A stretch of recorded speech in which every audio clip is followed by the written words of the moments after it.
up, YouTube? It is Coach Kolton here to bring you physique development tools, skills, and opinions to hopefully provide you some decent gains. In this video, we are going to simply cover insulin resistance, insulin sensitivity, however you want to call it, in the off season, and specifically how to manage it. Why is insulin sensitivity important? Well, this is really freaking easy. Insulin is honestly the most anabolic compound that your body produces regularly.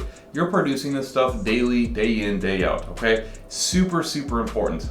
It's the sole hormone that's responsible for providing your cells nutrients like glucose and amino acids. The building blocks to your cell, the glycogen that's in your muscle that's going to fuel the cells to produce the energy that they need to produce. Without it, you're not going to really get much energy, nor are you going to get the building blocks to the muscle tissue you're trying to gain.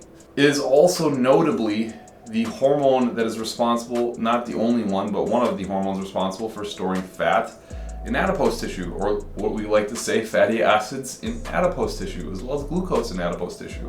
Your insulin receptors are on fat cells as well.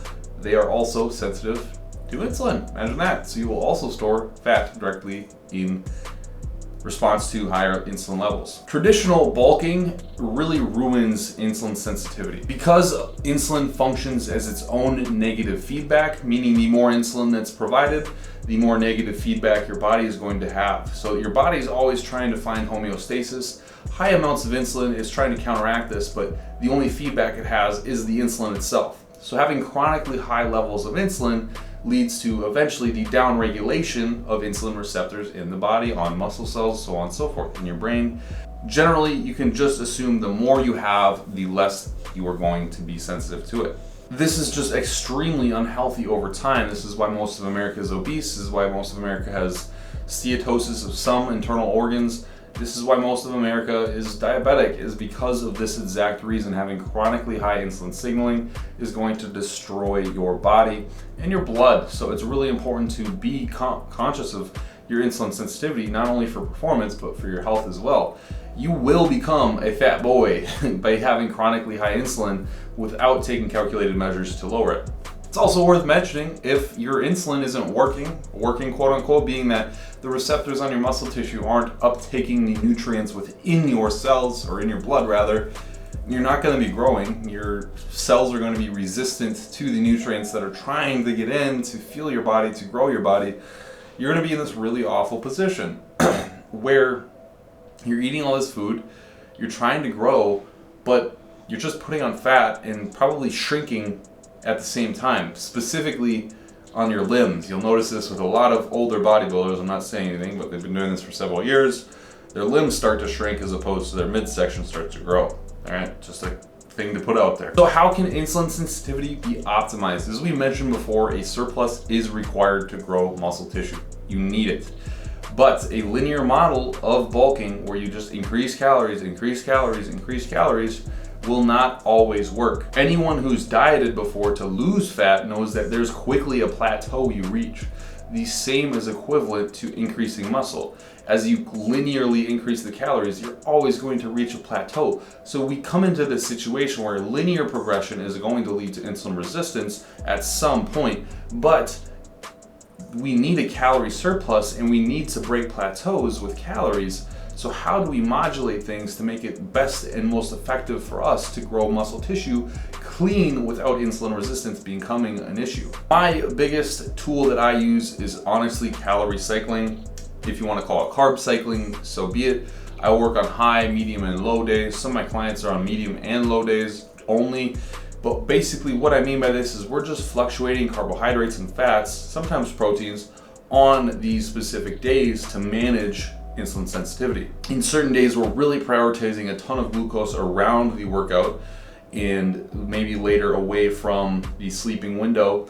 And then the next day we're following with a low day, so there's less carbohydrates in the morning in general, and overall you're creating a large window of time which your blood is void of high levels of glucose, thus lowering systemic insulin levels. Now, low days are really purposeful for rest days. It's a perfect time to remove a lot of carbohydrates. You just don't need them. Add more whole vegetables, add more even protein sometimes, add more fats, enjoy those things, remove the carbohydrates, provide your body more insulin sensitivity to really fuel the workout the next day and provide more of an ergogenic effect the next day. The biggest other solutions I have is simply cardio. That's a big one that people miss oftentimes.